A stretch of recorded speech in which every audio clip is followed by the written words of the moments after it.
Hello and welcome back to everyone on the Football Zone and to a weekend review reviewing the Premier League fixtures from this past midweek action. And yeah, we started things off with a big game down at the bottom, Ipswich against Crystal Palace, and it was Ipswich who defeated here Palace 1-0, a goal from Mateta in the second half. And yeah, you'd have to say, even though it's only a goal difference, Palace were deserving of the win. They just had that little bit more quality. It's a shame for Ipswich because they were really targeting this game as a game to pick up points in, but I think it just shows the quality difference at the moment between Championship and Premier League, really. But moving on then to Leicester 3, West Ham 1, a big win for Leicester this one. One that's going to really up the pressure on Lopetegui, maybe could even mark the end for him. But it was Vardy who got the first goal early on in the second half. Leicester got two more, as well as this one from Bobby Decadero-Reid, and Fulbrook only got a very late consolation goal to make the scoreline slightly prettier for West Ham. But yeah, it's a funny game really, because you look at the stats, West Ham kind of dominated the game, had a lot of the game, but Leicester were just clinical, finished their chances off, and West Ham weren't. But moving on then to wobbling at the South Coast, Southampton 1, Chelsea 5. Diarse gave Chelsea lead in the 7th minute before Aribo equalised just minutes after that. Ben Kunku and Madueke scored. Stevens was then sent off for pulling Cucurella's hair, which I don't think I've seen before. What way to go before Palmer and Sancho got two late goals in the second half to really complete the rout. And yeah, a dominant win in the end for Chelsea. They're looking really good. I think we've seen in the last few games really what they're made of. And yeah, they definitely showed it off here. But moving on into Newcastle 3, Liverpool 3 at St James's Park. Isak gave Newcastle an early before Curtis Jones levelled, but then Gordon in the 62nd minute made it 2-1, and then Salah scored two quick fast goals, and we saw Liverpool get yet another win, but Shaw in the 90th minute made it 3-3 and rescuing a point for Newcastle. I think in the whole complexion of the game, I'd say a draw is probably the fair result. A really good game of football. I think Newcastle really showing what they can do, but Liverpool even picking up points in tough games like this, hats off to them.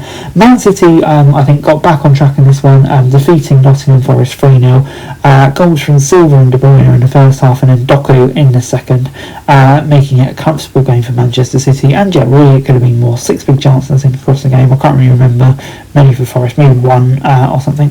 But yeah, I think Man City really back to their best here, and it's just about showing that on a more consistent basis.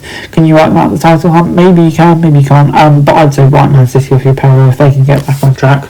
But moving on then to Everton 4, Wolves 0. A nightmare for Craig Gordon in the second half with 2 own goals, but yeah, they also scored 2 in the first half. Everton, Ashley Young and Mangala, as well as a Tarkowski goal that was disallowed through VAR. And yeah, only an XG of 1, but you know, Everton were clinical, obviously got a bit of help from Craig Dawson as well. So yeah, a great win for Everton. They'll be absolutely delighted with that. And yeah, I think just maybe calms the nerves down after a few tough results recently, like that one at Manchester United. So yeah, they'll be really pleased with that. But for Wolves, massively concerning result. But moving on into Villa 3, Brentford 1 at Villa Park. Rodgers, Watkins and Cash made them racing to a 3-0 lead after just gone half an hour before Damsgaard in the 54th minute made it 3-1. Villa in the end won pretty comfortably, dominated the game really. I think had the game all but wrapped up within the first half an hour. So yeah, a comfortable win for them. They'll be absolutely delighted with that, and they'll be looking to continue the momentum now. But moving on into Arsenal, and they defeated Manchester United 2-0 at the Emirates, and yeah, a pretty comfortable win for Arsenal in the end. They didn't take the lead until the 54th minute through Timber, and then set pieces causing havoc again in the 73rd minute when Saliba scored. And yeah, Arsenal in the end dominated the game, and I think the pressure kind of counted for them in the end, and yeah, that created a good win for them. But for Manchester United, I think, like I said, there's still a lot of work to do under Ruben Amorim, and I think going for that just proved it.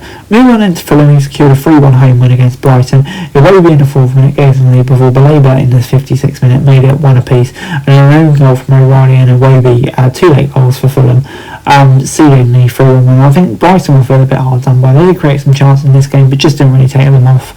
And yeah, Fulham in the end getting a win. So yeah, I think Fulham will be very pleased with that win to keep them into the game. But Brighton, I think, just going through a few tricky results recently.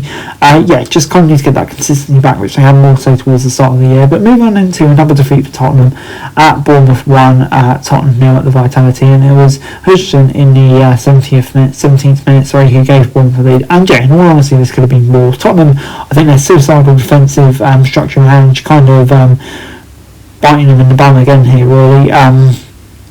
yeah, just didn't work. Gave Bournemouth plenty of chances and could have been more, and at the same time, just Tottenham didn't really create many as well. So yeah, a lot of questions for Ange Postecoglou to answer really at the moment. Anyway guys, that's it for this video. Thanks very much for watching. Remember to like, share, subscribe, follow us on our socials, link in the description below for daily football news, meme and content. Subscribe to our other channels on screen right now, that'd be greatly appreciated. Thanks very much for watching. Peace out.